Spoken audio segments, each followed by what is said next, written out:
പ്രിയ സ്നേഹിതരെ, തിബേരിയൂസ് കടൽ തീരത്ത് പ്രാതലൊരുക്കി ഉദ്ധിതൻ കാത്തിരിക്കുക. കടലിൽ മീൻ പിടിച്ച് ക്ഷീണിച്ച് തണുത്തു തളർന്നു വന്ന പത്രോസും കൂട്ടരും ക്രിസ്തു ഒരുക്കിയ കനൽത്തീയുടെ ചൂടിലേക്ക് കൂടിയ കടന്നു വന്നത്. പുതിയ നിയമത്തിൽ ആ കനൽത്തീക്ക് പകരമായി ഉപയോഗിക്കുന്ന ഗ്രീക്ക് പദം മറ്റൊരിടത്ത് മാത്രമേ പരാമർശിക്കുന്നുള്ളൂ. അത് പ്രധാന പുരോഹിതൻ്റെ കൊട്ടാരമുറ്റത്ത് എരിഞ്ഞ തീയാണ്. പത്രോസ് 3 വട്ടം തള്ളിപ്പറഞ്ഞ ഇടം. ഒരു തീയെ സാക്ഷി നിർത്തി എനിക്കവൻ അറിഞ്ഞുകൂടെ എന്ന് പറഞ്ഞു. മറ്റൊരു അഗ്നിസാക്ഷിയായി, നീ അറിയുന്നുണ്ടല്ലോ ഞാൻ നിന്നെ സ്നേഹിക്കുന്നുവെന്ന് ഏറ്റവും പറയുന്നു. ഒരു തീയുടെ മുമ്പിൽ വെച്ചാണ് അവൻ ക്രിസ്തുവിൽ നിന്ന് അകന്നു പോയത്. മറ്റൊരു തീയെ സാക്ഷി നിർത്തിയാണ് അവൻ ക്രിസ്തുവുമായി അനുരഞ്ജനപ്പെടുന്നത്. ലോകമൊരുക്കിയ തീയുടെ ചൂട് കായനെത്തിയതുകൊണ്ട് അവൻ വീണുപോയി. ക്രിസ്തു പകർന്നു കൊടുത്ത അഗ്നിയുടെ ചൂടിൽ അവൻ വീണ്ടെടുക്കപ്പെടുന്നു. അതെ, അവിടെ വെച്ച് ക്രിസ്തു അവനോട് 3 വട്ടം ചോദിക്കുന്നുണ്ട്, ഡു യു ലവ് മീ? ക്രിസ്തു അവനെ കുറ്റപ്പെടുത്തുകയായിരുന്നു? അല്ല.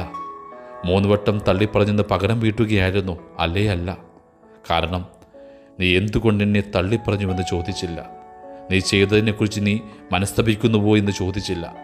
നീ എന്തുകൊണ്ട് എനിക്ക് വേണ്ടി സാക്ഷ്യം വഹിച്ചില്ലെന്ന് ചോദിച്ചില്ല. നീ എന്തുകൊണ്ട് കുരിശെടുത്തില്ല, കാൽവരി വരെ അനുഗമിച്ചില്ലെന്ന് ചോദിച്ചില്ല.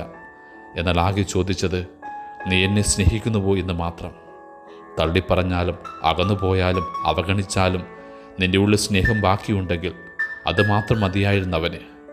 ഓരോ പ്രാവശ്യവും പത്രോസ്, കർത്താവേ, ഞാൻ നിന്നെ സ്നേഹിക്കുന്നുവെന്ന് ഏറ്റുപറയുമ്പോൾ ക്രിസ്തു അവനോട് ആവശ്യപ്പെടുന്നത് എൻ്റെ ആടുകളെ മേയിക്കുകയെന്ന. ഒരാൾക്ക് അജപാലകനാകാൻ, ക്രിസ്തു സേവകനാകാൻ 3 യോഗ്യതകൾ അനിവാര്യമാണ്. ആദ്യത്തേത് സ്നേഹമാണ്. രണ്ടാമത്തേത് തീർച്ചയായും സ്നേഹമാണ്. മൂന്നാമത്തേത് ഉറപ്പായും സ്നേഹമാണ്. അതെ, the first is love, the second is love, the third is love. സ്നേഹത്തിനപ്പുറം മറ്റൊരു യോഗ്യതയും വേണ്ടെന്നേ.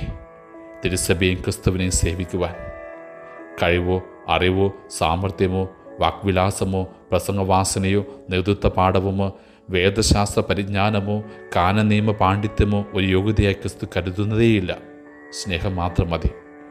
ദൈവജനത്തെ നയിക്കുവാൻ, ആടുകളെ മേയിക്കുവാൻ, ഒരു ഇടയനാകുവാൻ ഒരാൾക്ക് വേണ്ട ഏക യോഗ്യത സ്നേഹം മാത്രമാണ്. യേശുവേ, ഞാൻ മേന്മയെന്ന് കരുതുന്ന എൻ്റെ കഴിവുകളൊക്കെ നീ തിരിച്ചെടുത്തു കൊള്ളുക. പകരമായി നിന്നെ സ്നേഹിക്കാൻ ഉതകുന്നൊരു ചെറുഹൃദയം തരിക. കൂടുതൽ വിശ്വസ്തയോടെ ഞാൻ നിന്നെ സേവിച്ചു കൊള്ളാം. കൂടുതൽ ആത്മാർത്ഥമായി നിൻ്റെ ജനത്തെ ഞാൻ പാലിച്ചു കൊള്ളാം. ആമേൻ.